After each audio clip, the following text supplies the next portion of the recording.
Ladies and gentlemen, welcome to another episode of Small Talk on the Mats. My next guest today is a New Mexico born and raised singer and songwriter.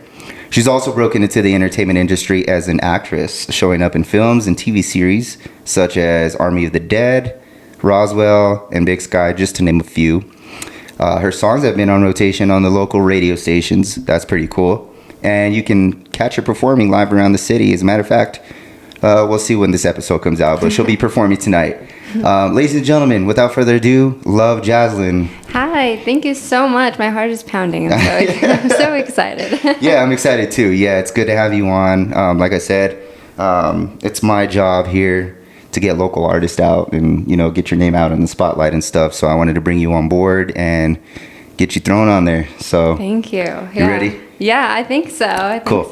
Awesome. So one thing I didn't mention, sorry, is I categorize my questions, right? Okay. So I'm not jumping all over the place. I love it. All right, cool. So we'll start with roots and early inspiration.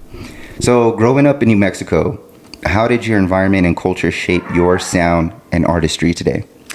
So growing up, I mean, my mom's side of the family was very musical. My grandpa was in a band. He's from Chihuahua, Mexico. So he had like this long rock star hair. Okay. And he like picked up any guitar. And then my Aunt Josie, she does a lot in the choir, church choir. She has a beautiful voice that really feels like it heals people. Okay. And every time she sings, it would just make me like it was so impactful every time she did it. Nice. There was not a dry eye in the house, you know what I mean? Okay. So it was just like, whoa, seeing what she does just with her voice, and it's just her words, everything she's saying has so much meaning to it.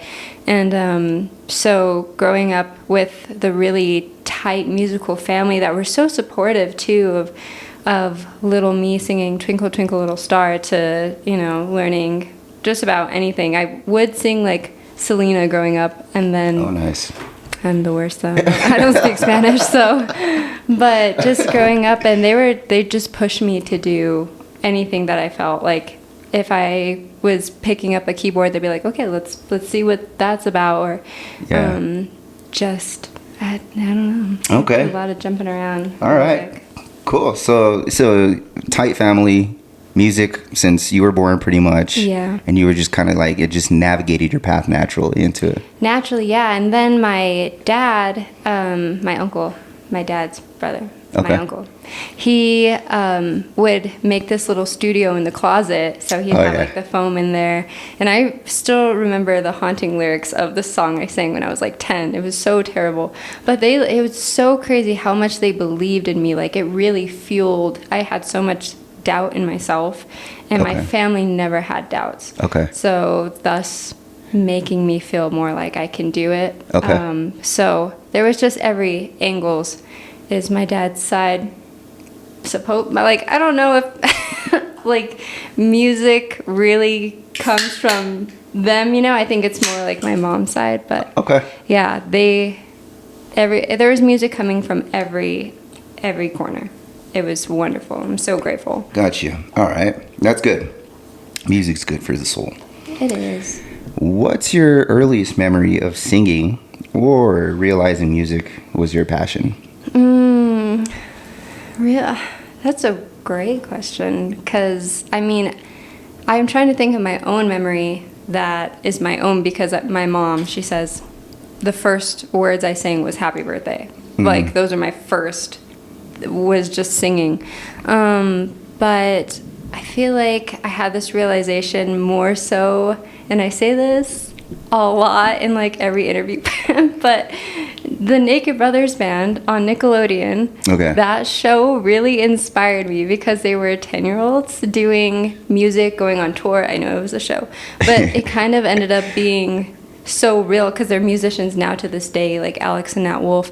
But seeing that, I was like, whoa. So I started writing. I would send them letters. My mom intercepted them, so they never got there. I could have been on Nickelodeon, but thanks, Mom. All right. So I would send them letters, and then I was inspired, like, because Nat Wolff, he writes his own music, and it kind of sounded like the Beatles style of music, Beatles, Elton John, and I really liked that. So I started writing my own music. Okay. How I came up with, like, melodies and stuff. I don't remember. I don't Okay. know. But it was just when I started doing that, and I was just on the trampoline pretending like I was on tour and doing, Right. you know, just like there was this crowd of people and I had places to be. And so in that moment, I started to feel that, and then did choir in middle school. And I didn't like choir because I didn't like the old-timey choir songs you had to sing. Okay. They were just, I wanted something more creative. I wanted something where you can harmonize. Like, it just felt like you couldn't be creative. Right. So then they would have the talent shows. And the talent shows are what really, because you're forced, everybody is forced to come into the gym and listen to you sing. Yeah. They have no choice. Like, it's either do that or do math. So they all came. And so I had to sing in front of all the whole school, 6th, 7th, 8th graders. Dang. And I remember doing this in 6th grade. I was really into Michael Jackson at the time. Okay. Wearing a Michael Jackson glove. Nice. Ugly. It's the ugliest thing I've ever seen. But I sang, also Justin Bieber was on the rise at that time. So I sang Baby by Justin Bieber. But it was so interesting because at that point, I felt no fear. I felt like I did not feel nervous at all. Like, That's people good. they were asking me, they're like, are you nervous? You're next. I was like, no, I'm ready. Like, I'm ready. I've been practicing for this. And when I did that, I felt like I sang great. I did good. And I was like, whoa. So I kept doing it for 7th and 8th grade. Yeah. But there was more pressure for me, like, because people liked it the first time. Then I started to get nervous. Okay. And I still have stage fright. But Okay. it was within that time where I really knew this is what I wanted to do. Okay. So middle school is kind of where you started getting the hang of it. Yeah. Okay. That's good. Yeah, I couldn't imagine standing in front of a bunch of people in 6th grade just singing in front of a bunch of people. I mean, me now singing in front of like 6th and 7th graders. Oh, they bully you. I don't even know what they say. They probably say like, she's cooked. Yeah. She's cooked, Yeah, or whatever they That's say, what 6, they 7. say. Something like that. Okay. Let's see. So you kind of answered this question, so I'm not going to ask it. No, it's all good. It's all good. We'll jump into musical journey and growth. So auditioning for American Idol, 2014, right? Mm-hmm. That's huge. What did that experience teach you about yourself? It taught me that this is not going to be easy, and that that rejection is going to hurt, and I'm just going to have to get past it. Okay. Like, for one, a panel of people's opinions, it's going to hurt. Those people know what is good, what's not good.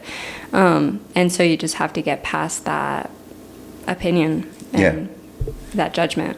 What was that process like?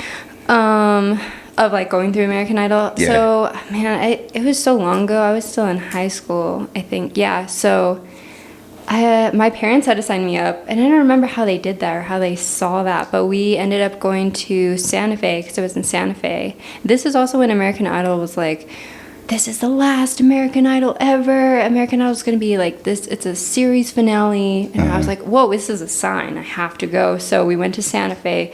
I think around like 5 a.m. You have to stand in line. It's freezing. It's cold.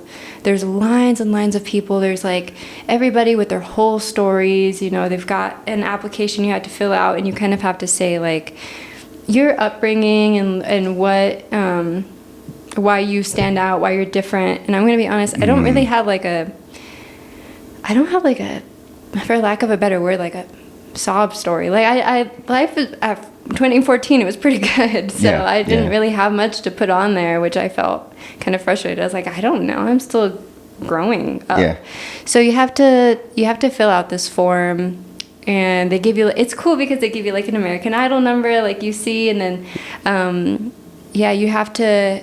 you start inching up in this line, and there's a panel of, not the judges, so it's not like Randy and Simon and Paula, because they kind of have to screen you to make sure you're not crazy first, like a crazy person. Right. Even though there are some interesting people on the TV, but they like to narrow it down. I think they definitely choose what's best for live TV, or just for TV. Right, entertainment purposes. Yeah, entertainment purposes. So my little squeak self didn't have a lot. I was just so scared. So you have to prepare a song. and you have to sing it. We were outside, so you can imagine it's so open, nothing is capturing your vocals. It's just like there's no like in here we would be able to hear more of an echo, and it's more like intimate, but it's such an open big space out there. And I don't know why they did it outside. American Idol probably has money to go inside a building, building. So we were outside standing in the grass. It's cold, everyone's practicing in line, and the song I chose was Hallelujah. Okay. Nice choice. Not a creative choice, though. I should have done something different. I should have done something that nobody does. Okay. You know, because I'll say that for future American Idol or like The Voice or something. Unless you're like really, really like going to pull some pretty riffs or something. Yeah. I wouldn't choose that song. I would choose something very different. They get so bored of hearing that song. Okay. So it was in that moment I knew I messed up. I messed up. Okay. They just stand there. They just say, introduce yourself. I say, I'm Jazlyn. I'm blah, blah, blah from New Mexico. And then they just go quiet. And then they go quiet. They look at you. They have their papers in their hand. And it is gut-wrenching. This thing always happens to me when I get nervous. I can like hear myself. You know, when you can hear yourself talk. And it would just... terrible. Worst audition ever. You think so? But I can say I auditioned. And I could just see that my family, your family can't be near you.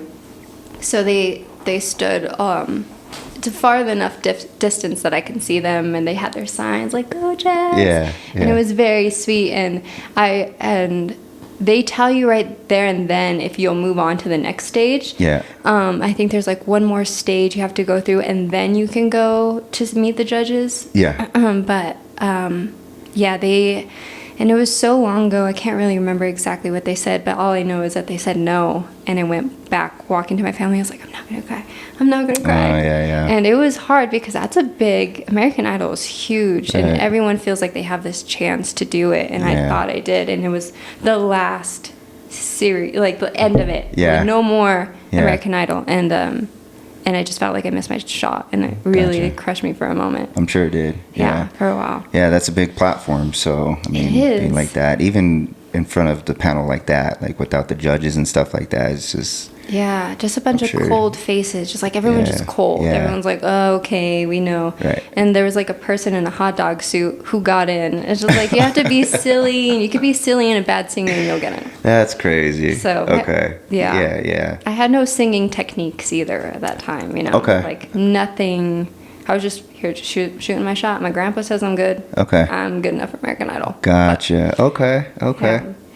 All right. Next question in the musical journey and growth topic is, how has your songwriting evolved from your early years to now? I have lived so much more life. So there's just much more to write about. Like when I was writing, for example, To the Naked Brothers Band, like, here's my lyrics, you guys, it's gonna hit. Mm-hmm.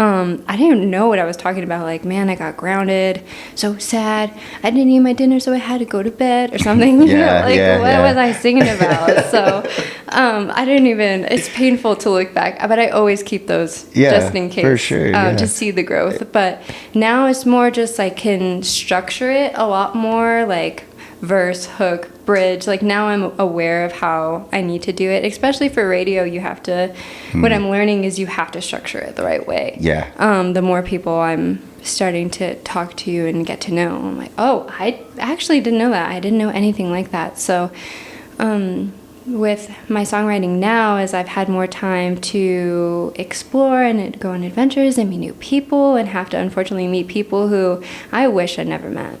So all of that is just fueled, and sometimes it just fueled a lot more experience, and that's where I can really see the growth from little me. Yeah, so the more experience you have in life, the better your songwriting will actually be. Okay. Absolutely. You have to go out there and go live life how it's supposed to be lived, and that's going to fuel you in life. Yeah. Gotcha. Okay. So this is a cool little thing that you did in your bio here. You wrote that, like, you're writing on like napkins, right? Car rides, or wherever you are, like pretty much everywhere you go. So what usually sparks like your best ideas wherever you're at? Sometimes I'll just be honestly zoning out. When I'm in groups of people, Yeah. I'm just like, or I'll just notice something made me mad, or I noticed something. Lately, my music has been fueled in ways that I'm just observing them. I'm like, that's interesting. And so I have a lot of time to think about kind of their actions, and then just living through other people's kind of conversation, and you hear their kind of drama. It's like, I got to put myself in that perspective. Like, what would I do in that situation? And then I just start thinking, and I just start writing like keywords down. Okay. And it's so frustrating because if I write it in a note on my phone, I'm going to forget about it. So I keep napkins and notebooks and pens in my car, and I try to keep them always in my purse. I love Christmas idea for anyone for me, notebooks. Always good. Notebooks and socks. Notebooks and socks. But yeah, there's just, I'll be, a lot of the times my brain, I mean, I've done a lot of growing within myself, but a lot of me lives in the past. And sometimes that's important for me to write music that way, because especially now I'm in a place where I feel a lot more light. I'm more at peace with who I am, who I surround myself with. But there's still that piece of me that's like, oh man, it's hard to let go. So instead of dwelling on that, I'll sit there sometimes. I'm like, I'll see something, or you listen to a song, songs have memories attached to them, to like people attached to them. I'm like, and then it just starts kind of this domino effect of, man, I don't know, it'll just fuel me. So I'll use a keyword, or I'll say like or I'll be like, man, I should have said that to that person at that time. That would have been sassy. That would have been great. That would have shut them up at that time. Yeah. And then it's just all the could have said, need to say, stand up for myself kind of things. I think it's like this inner conflict I have with myself that is just more of Love Jazlyn, like the alter ego kind of like, this is who I want to be instead of shy little me that I've always been. Okay. So it's just, I guess, the past conversations with other people. Okay. We're actually going to jump into that here in a little bit. One more question on this topic. How do you balance working full-time while still making music your priority? Oh, man. That's also a great question, because I do work full-time and go to school full-time. And it's really, like, even cooking dinner feels like a whole task. It is so exhausting. So, I mean, there's a lot of times where there's big gaps where I don't, it's not that I'm not inspired, but it's just like I don't have the energy. I'll write, again, like little keywords or words. I'll put like, if I'm really tired and I just have my phone, I'll type like lyrics, and then I'll type the word, so that way I can search it on my phone later. But I just make sure I have to have time for myself. So just isolating myself just to focus, get out my laptop, look up songs, or look up old lyrics, or see songs that people have sent me, and I'm like, okay, I need to focus on this. So right now I'm still trying to find that balance, because it is tricky. In the summertime it gets a lot easier because I have more time in the summertime. That's why there's bangers out there. But it is a tricky process, because sometimes it gets frustrating where I'm like, man, am I losing it? Like, am I losing this drive and the spark? Like, where did that go? Why is it? And I just start to have this, I just eat at myself, eat away. So it's constantly a battle. And I think a lot of artists and musicians can also agree with that it's not, there's no excuse. You can do it. Yeah. You can do it. You can make time. It's just also prioritize your mental health. Right. Balance with sleep, eat. Yeah. And then, but like on the way home from work, instead of just listening to whatever's on the radio, put on just a random beat, just freestyle it. Not that I'm like freestyle rapping, but just like singing, and just kind of let ideas go from there. Okay. So that's, Okay, gotcha. That's what I would think. Okay. I do. So the next topic is the alter ego, Love Jazlyn. So you described Love Jazlyn as your alter ego, as you previously mentioned. So, and you threw some keywords in the bio. So you said bold, fearless, flirty. So how did that persona come to life, and when did it come to life for you? I feel like this came to life recently. about 2 years ago. Okay. 2.5 years ago, because I was letting people walk all over me, all over me. So it was honestly when I met Fragile Boy, who's also a local artist here in New Mexico. And I forgot how we got together.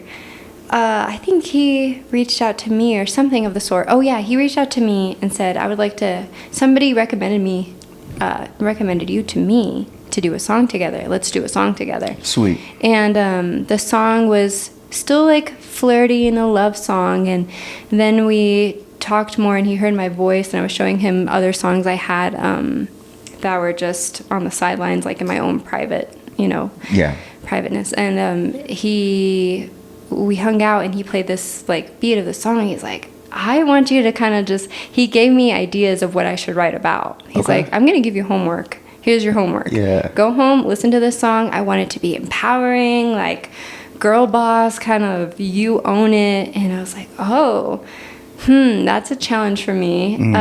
Because he also gave me a different song called Give Me a Chance, which I'm featured on. And that one is always so fun, always fun to sing along. But that's where I started getting more introduced to like this more upbeat, confident, fearless kind of artist. It's like, I'm not afraid to speak my words. So it came from somebody kind of pushing me to do that and to see, because before I was just writing more hurt or love or something of the sort, but not channeling with what's within inside me, that the girl that I've always wanted to be. Gotcha. The girl that I am when I drink. I want to be that person just naturally, sober. I want to be that person in my music. I want that to come through. I want people to rock out and listen to that at 2:00 in the morning when they're driving home with their friends and they're like, whoa. So that I guess it was just a push of other people and Fragile Boy especially to give me just homework. I just needed the homework, and then from there, once I unlocked that part, I was like,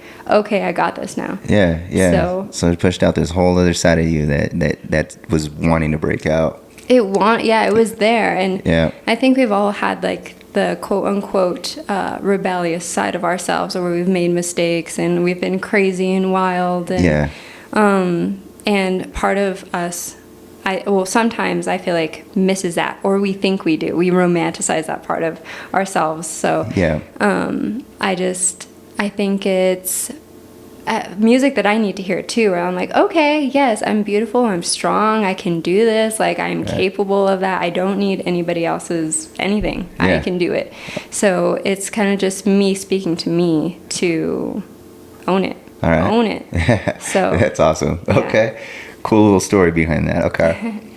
All right. So are there moments where your real self, right, and your alter ego blend together on stage or in life? I think now Love Jazlyn has been blending more into my real life, as like right now, like doing this podcast. Normal me would be very shy and probably very, I don't know, I'd just be very shy to do this. So me being able to have performed more and do that more, like, has made me a whole different person, and like I gotta push myself out there for opportunities. So Love Jazlyn comes into me with opening the door for more opportunities to say yes. Say yes to trying new things and doing new things, and even if it's a flop, at least you tried it. Right. Maybe you like talking to more people. I'm the worst at public speaking. It is terrifying to me.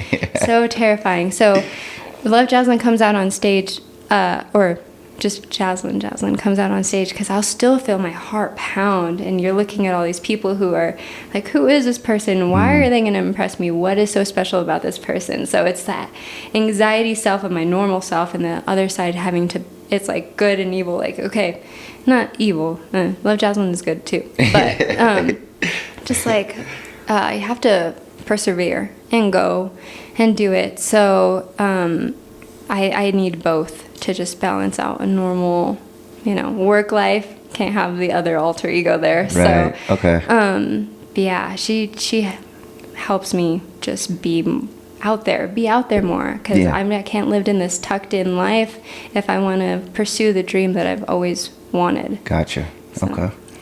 All right. And the last question in this topic: what has embracing this alter ego taught you about confidence and self-expression? It's taught me that it's not far. It's not far. It's always right there. It's always so close. It just shed one layer and it's right there. And how would you describe that? What would you say? How would I describe, like, just like how, I don't even know.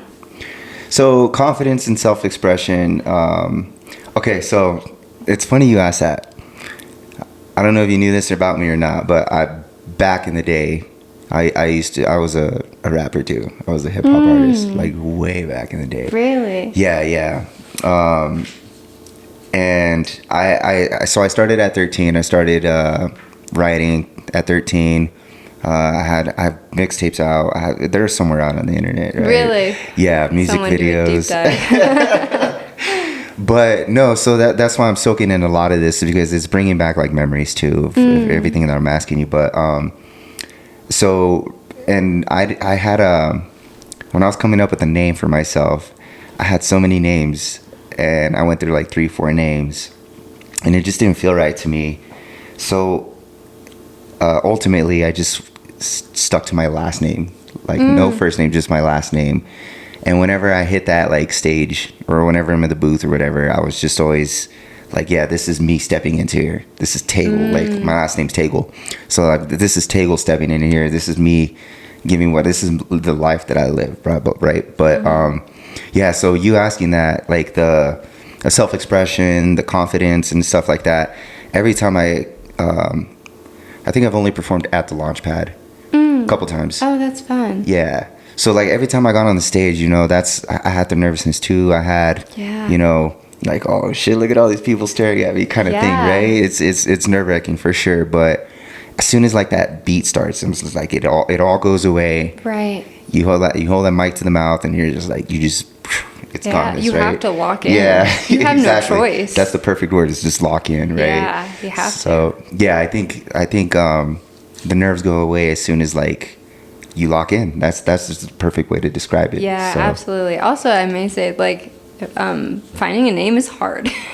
Yeah. It is so hard. Like, I don't know, like Doja Cat, that's cool. You know, just people who like have, or just like really cool last names, like to be able to do that, or I don't know. Do you have a favorite artist name, or The Weeknd, or? Yeah, that's my dude. Like how? I just always wondered how. When I was younger, I would look up like name generator, you know, like those artist name generators, right. And I hated all of them.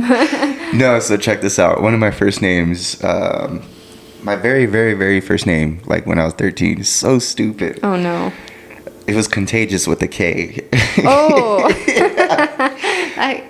That's yeah, I know. You could say whatever you want, but the merch could have been really cool for that. Merch would have been really sick for Contagious. Yeah, and then the second name I had is when I went into high school, right? That's when I met Johnny.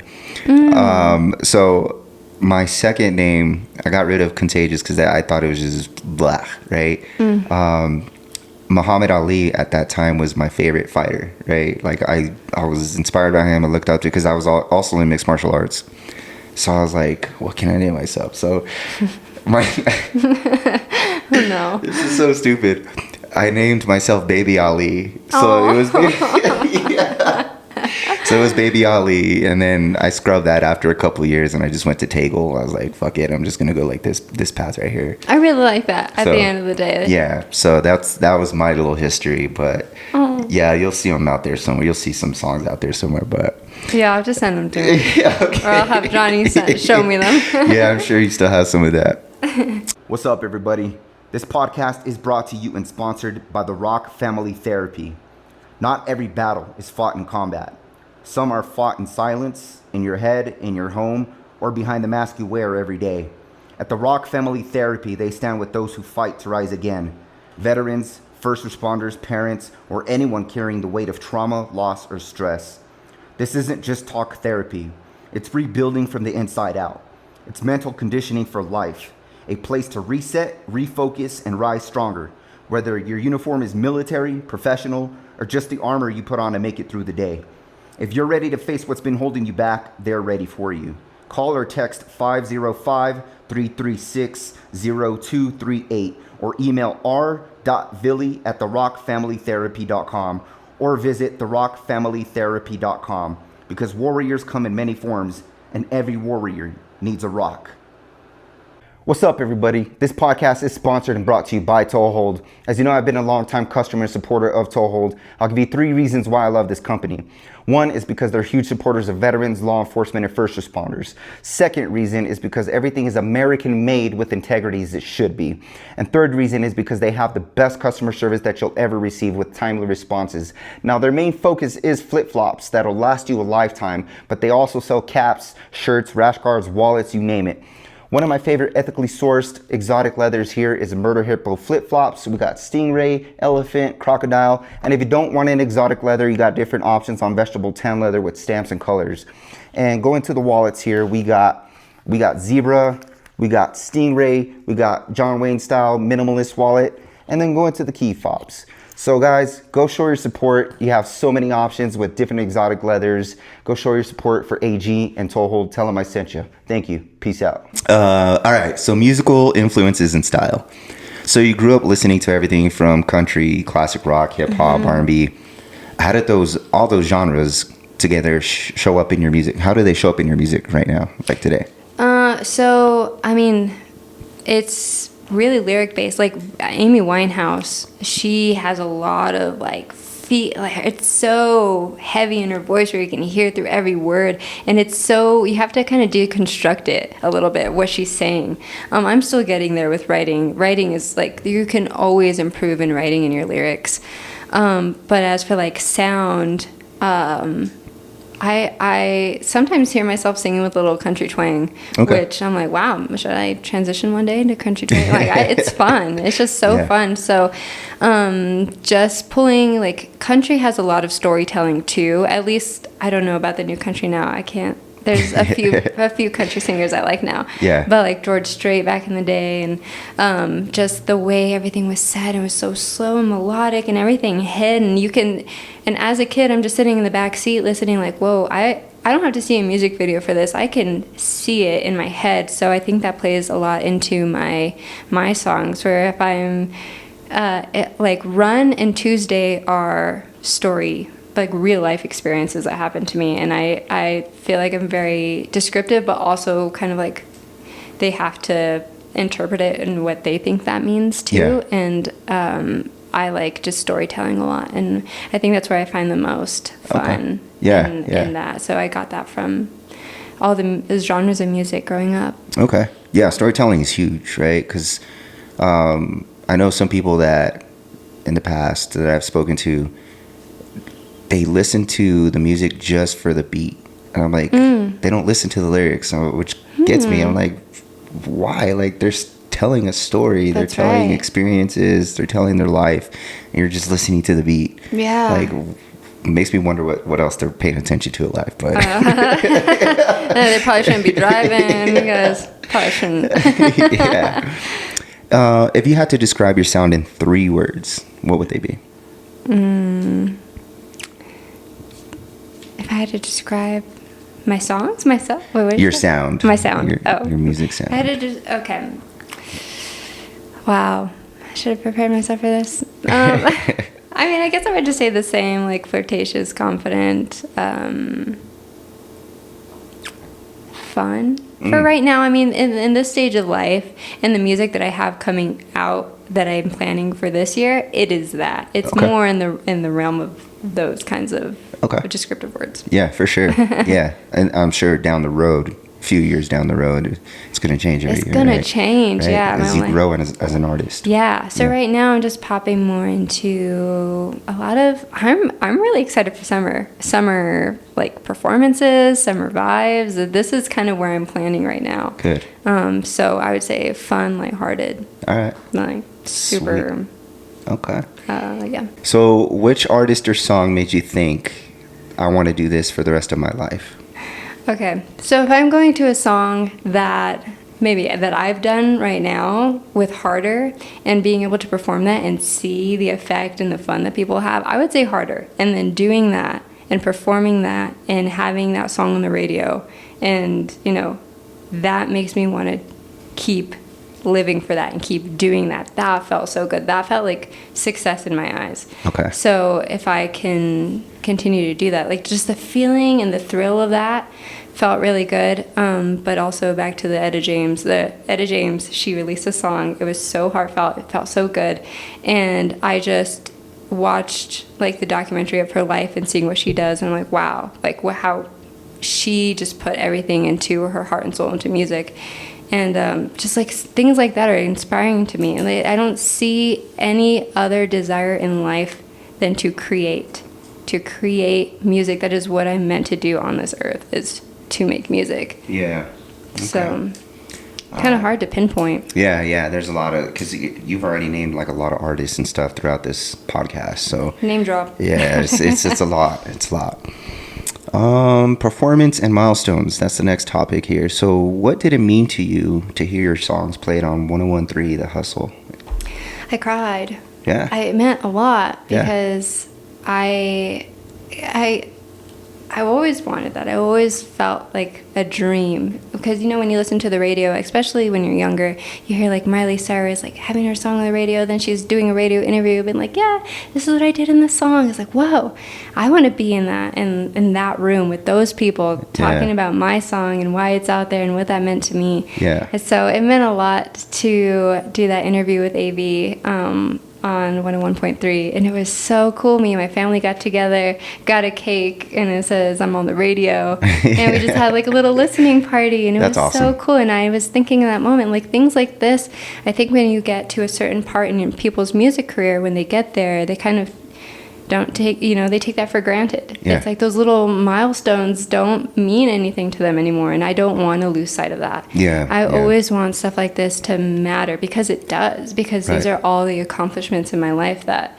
like, of course, like meeting everybody, you have to network to get to where you're going, and I wouldn't do this without the support and knowledge of other people that they give to me, and I'm always going to be grateful for that. So being on the radio was really awesome, and I recorded it, and I got emotional, and just seeing the people I love in one room just cheering me on, and it was amazing. It was a great feeling. That's cool. Yeah, so I'm glad you mentioned that, because the way you reacted to all that, the way you just explained it, shows the humility, right? Because you said it, like, there's some people that do take it for granted, right? They do. And those type of people, I think, are in it for the wrong reasons, honestly. Yeah. So, yeah, just so you explaining it and reacting the way you did, it shows, you're doing it for the right reasons. So, thank you. Yeah. Out of all your recent performances, so you mentioned Creators Fest, 420 Fest, Pink Pony Circus, The Launchpad. Which one of those performances felt the most magical to you, and why? I feel like Creators Fest was really cool because it was in a really cool venue, in a beautiful venue, and there were so many people there for so many different, artistic reasons. You had like the fashion show going on, and you had performers and dancers, and it was just, it felt, me getting up into, like, dressing up in my gear of Love Jazlyn felt good, and walking out there, and then they say, like, here's Love Jazlyn, like that felt cool. And just having the people on the outside of the little gate right there just dancing, and then you're pulling people onto stage and to dance with you. It's and now you're making these connections with other people, and like that felt really, really good. I feel like I'm missing a couple performances that I'm trying to think, but one of the most recent ones, man, I forgot where it was, but I had dancers. I got dancers for it, and now we're Love Jazlyn and the True Romantics, which is really cute and fun. And so that, although that one, it was hard because I think football was on that day, so it was like Sunday. So if people want to watch the football, guys, you don't want to see me dance. For the first time, I practiced for this. So they killed it with like teaching me how to do that. So that was really fun. I want to do the dancing part and singing, which is hard. Every time now that I see people do that, like Ariana Grande, for example, she's like doing all kinds of stuff. I'm, whoa. That, like, the power in her vocals and her, everything. She's probably training on a treadmill and singing, and it's inspiring to think about how it's not easy to perform. And I don't know, do you know Addison Rae? Yeah. So a lot of people hate on her because of she's from TikTok or whatever, but I see her performances and I'm like, that's not easy. Yeah. At the end of the day, that's not easy to be singing and doing it in front of all these people and dancing. Like, it's hard. So I feel like people really judge too quickly when it comes to that. So, but Creators Fest was really cool because, it was Pink Pony Circus. And that was really, really fun. And I really am hoping and praying that many performances come my way for 2026 and beyond, because but just people let me know, and I want to do it. I want to be a part of it. And for sure. I need to get myself out there and expose myself. It's like exposure therapy. I need to just keep doing it to get over myself, like the doubt and fear and anxiety. So this wasn't a planned question here, but you said you did the whole dance and the choreography and all that stuff, right? So what led you to do that? Like, was there something sparking your head, some ideas, creativity coming out? Like, what was like that? I actually saw a video, I think it was on TikTok, but it was like this girl doing an Ariana Grande song, The Boy Is Mine.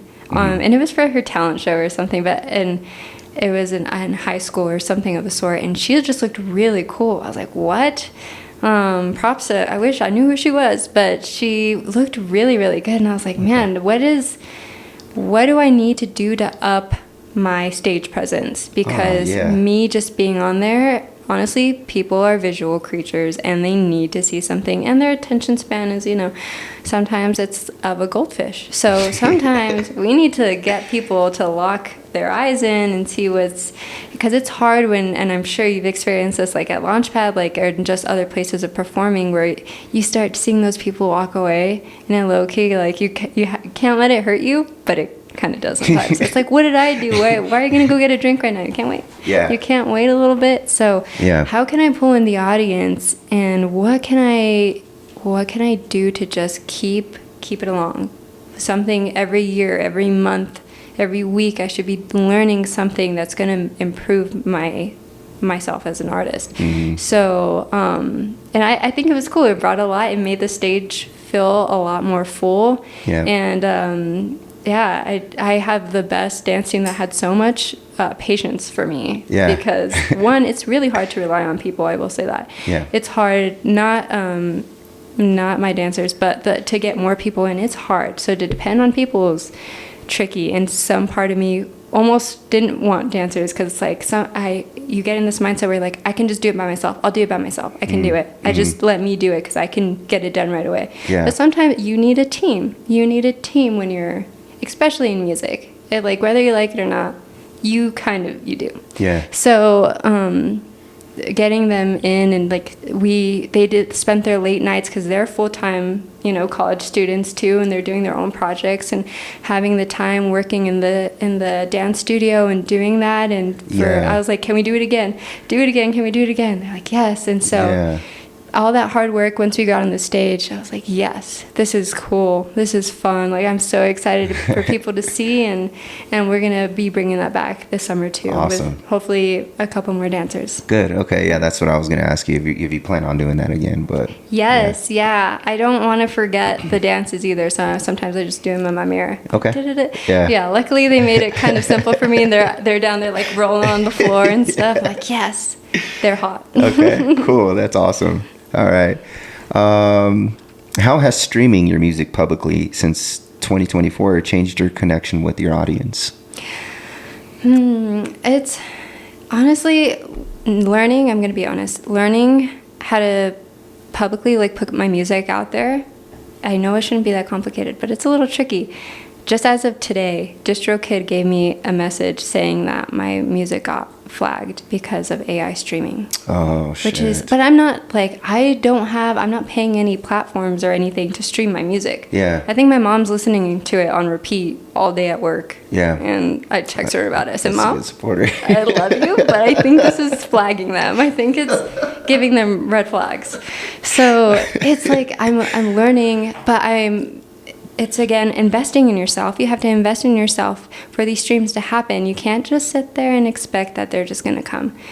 Realistically, I mean, sometimes that happens on TikTok and you blow up from like a song, or it happens more often than not, but you can't just expect that to happen. So you have to invest. So put money into Instagram and put in like the money towards the ads. But at the end of the day, it's worth it, because then you also get more opportunities to work with other people or other producers or songwriters. And it's fun, because I will say there's a song coming out very soon.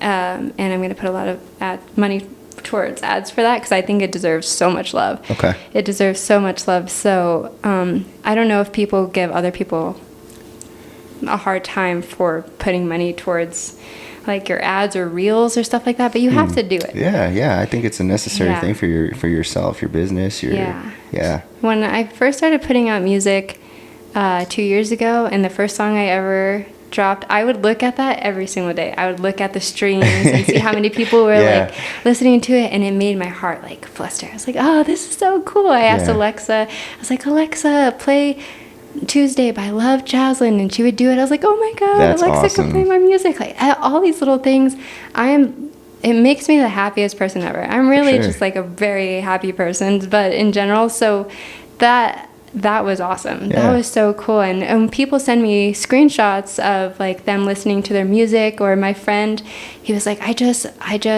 benched, I don't know how much he benched. He benched a lot. He's like, to your song Tuesday. I was like, to Tuesday? I was like, that's a really slow, like sad song. I was like, but get it, brother. Like, I'm so proud of you. And people like send me pictures of them listening to it in their car and stuff like that. And that feels so, I'm not telling them to do that, It's just something that connected with them, and then they're sharing it with other people, and that feels really cool.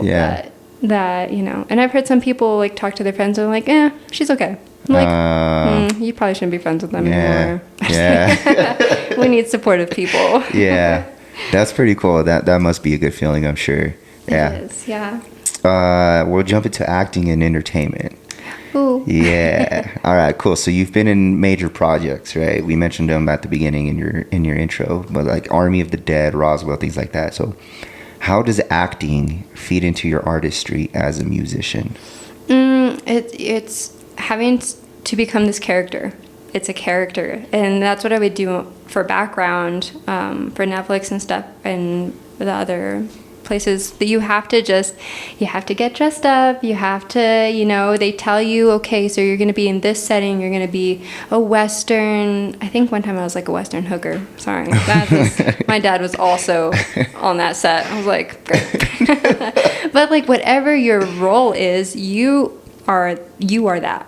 And so it's just with being an artist, you are Love Jazlyn, and you don't, like when you introduce yourself, you're not lacking that confidence, you're not shy, because then that's their first impression of you, and that, first impressions are long lasting, and it's a big deal. So how I want to see myself on screen is I want to portray myself as this girl who's got her stuff together. She's got it together. So same thing for an artist. I mean, it's very important to show your audience a vulnerable side of you, but also keep what is private to you private to you. You don't have to share everything, but you know what I mean? But still be that girl. Be that role that you're supposed to be. So it's so fun being on set. I love dressing up for whatever weird stuff they have you do. I won't do Westerns anymore though. It's really hot here in New Mexico to do that. It's like, it's terrible. Okay, I'll take your word for it. I don't recommend. And I've heard a lot of people say that too. Okay, duly noted. Do you see yourself blending music and acting in the future, like film soundtracks or musical roles, things like that? Yes. So my friend right now is doing a film. I forgot what I'm so sorry, Danielle. It's called like 1,000 Miles or something of the sort, and we are going to be working on music together for it to be in that film. Awesome. For the character who is just going to get lost in their headphones and be in a very vulnerable spot themselves, and I'm so excited and honored that she asked me to be a part of that. It's such a cool project. I see how hard she's working on it, and so I think that's where it begins. I always like the softer music that I write. I would love to have in those love, rom-com scenes, or the love scenes when they're just driving in the night and it's raining and maybe they're going through a breakup or something. I would love that. Yeah, I would love to have my music be in some kind of movie of the sort, or TV show, any kind of source of entertainment. But like if maybe for America's Got Talent, like the person is saying like, oh, I'm so nervous, and then you could just hear the instrumental of my song in the background or something, like I think that would be awesome. That would be awesome. I don't want my song to be played at Ross or like don't play me at Five Below. I don't I really don't. Because do you ever like walk around those stores and you're like, this song, this used to be a good song and now it's at Ross. Yeah. That's funny. It's like the dollar store or something. Dang it. So. Oh shit, that's funny. Like if my music makes it to Raising Cane's, I made it. Like Raising Cane's plays some really good music. I noticed when I was in the drive-thru. I was like, okay, Post Malone, like good stuff. That's funny. Okay. Yeah. Give me a Wiener Schnitzel. That definitely opens more doors, right? It does. Music and acting. So, all right. So that was the last question for all the topics. Now we've reached a fun little section I like to do. It's a rapid fire section. Oh no! Oh. Yeah. So I got a few. So we'll start with the first one. We'll just kick it off. Studio session or live performance? Studio session. Okay.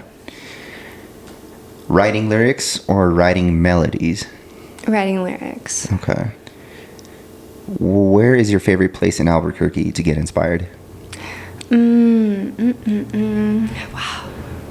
Where do I get inspired? Probably my car. Honestly, just my car is a really good spot for writing. Okay. So, my car. Your car. Night owl or early bird? Man, I'm old now. So, is there a middle? You could say middle. Okay, middle. Middle ground. Yeah. All right. What is one word to describe your music? Just one word. So much pressure. Amazing. Amazing. All right. We'll take it. Your biggest musical influence growing up?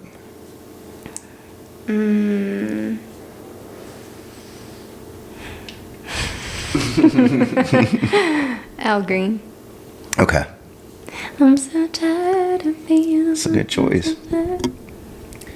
Your dream collaboration? Tyler, the Creator. Ooh, interesting. Okay. Tyler. All right. Album or a single? I have an answer for this, a long one, but a single. Okay. I also don't know if people have right now, when you're a new artist, the capacity, to listen to a whole album. You have to be like Ariana Grande, I feel like, at first. Because if I'm Love Jazlyn right now, I don't know how many people I'm going to get to listen to a whole album. So at the moment, I'm going to say single. Okay. Pop them out. Interesting. Gotcha. What is the city you most want to perform in? Like, what big city or small city at that? Oh, yeah. Well, I'm trying to think that I want to perform at. I just want to perform at the mall. I want to go everywhere. New York would be really cool. Like, I don't know, a rooftop somewhere in New York or something like that. I've never been to New York, and it just looks really like, I just don't want to live there, but I want to experience it and be an artist. One time somebody was like, you have a New York kind of look. Are you from New York? I was like, no, it's a compliment, though. Thank you. So Cool. Maybe, I don't know. People, do artists go to New York a lot to perform? Yeah. I mean, for like New Year's Eve, I've seen that. But yeah, those celebrations. Yeah. All right. Last one here. I'm going to kind of rephrase this here because you. Okay. All right. So, what advice would you give your younger self growing up for chasing your music dreams and goals? Don't listen to them. Don't listen to those people who said you couldn't do it. Yes. There's so many people that said my music was bad. Really? Oh yeah. And Okay. I mean, I used to like live stream a lot too when I was younger, because that Oh. was just like the thing, like YouNow and all the other streaming live me, like stuff like that. Yeah. And I would sing on there, and there'd be, I mean, it's just like people I don't know either, and there'd be Yeah. like so many, and it would affect me. I'd be like, but don't listen to those people. And if I could tell myself something, when I was younger, start sooner. I kind of wish I would have started sooner. Okay. I felt like I would have had. Not that I'm short of time, but I just feel like I wish I would have started like at 20. Yeah. I'm a little bit. Okay. However old you guys think I am, that's how old I am. All right, that's a good way to put it. All right, so that'd be my last question. I'm gonna open mic for you. It's open mic for you. So, is there anything that we didn't talk about or mention that you feel is important to talk about now, after the questions? No, I don't know. We covered a lot of ground here. We covered a good amount of history and future. I'm so sorry, keeping that future life events and music. Yeah. So I don't know. I just want to say, for listeners out there, if you want to be a part of music videos and stuff like that, I always need people. So I'm always trying to make. I think, again, like, we're visual people. Yeah. I just need more people in this stuff. It's so fun. Okay. So, Gotcha. Yeah. All right. Recruit. Yeah, there you go. Next thing is your plugs, your shout outs. Anybody you want to shout out or plug in? Shout out to 101.3 The Hustle, to Fragile Boy, to Johnny Badlick, to his brand Stay Bad, to so many. Shout out to my mom and dad and my brother. I always forget. I hated myself so much when I didn't say it on the radio. Yeah. I was so mad because it happened so fast. Yeah. And I was like, dang it. I texted my mom. I was like, I'm sorry, Mom. I tried. So shout out to everyone that supports me and listens to me and continues to, even if I'm where it seems like I've dropped off the face of the planet, I have not. I'm always working. I'm always there. Thank you for supporting me and sticking with me. And without you guys, the dream would not be the dream. So Yeah, that's shout it. out to them. Okay, cool. And last but not least, where can the audience and followers follow you on social media? Everywhere, I am Love Jazlyn Official, LOVEJAZLYN Official. So you can also stream me anywhere on any platform that you listen to, Spotify, Apple Music, Pandora, whatever people listen to, you can stream me. Yeah, I don't have Facebook. No Facebook. Okay. No. All right. No Facebook though. Sorry guys, Interesting. won't find me. No, I'm sure everything else is good enough. Mm-hmm. Okay, cool. Yeah. So that was it. I don't have any more questions for you. I was thinking of anything else that I had to top that off with, but I think we've covered it all. Like you said, we covered all the bases. Yeah. Great story. Thank you. Great potential and great future I know you got ahead of you. Especially, in Albuquerque, right? The music scene. It's blowing up, right? It's blowing up. Yeah, Yeah, so- I see that a lot, and we're building a real community here. Yeah. So let's keep it going, and Yeah. keep it safe, and keep it real, and possibly keep it drama free. Yeah, that's the goal. Well, let's We got just to keep it here. help each other. Let's just Exactly. be together. I think that's how together as a whole you grow out of New Mexico. I mean, home base is always going to be here. You know what I mean? Yeah. Fans, love, story always begins here. Yeah, Let's make it out of here and grow that's together. it. That's it. Yeah. Good way to put it. Good way to finish this off and top this off. Well, ladies and gentlemen, I hope you enjoyed another episode of Small Talk on the Mats with Love Jazlyn. Great story. And we'll go stream her music. Go look her Yes, up. stream. Thank you. Go support her. And we'll see you guys later. Peace out. Bye.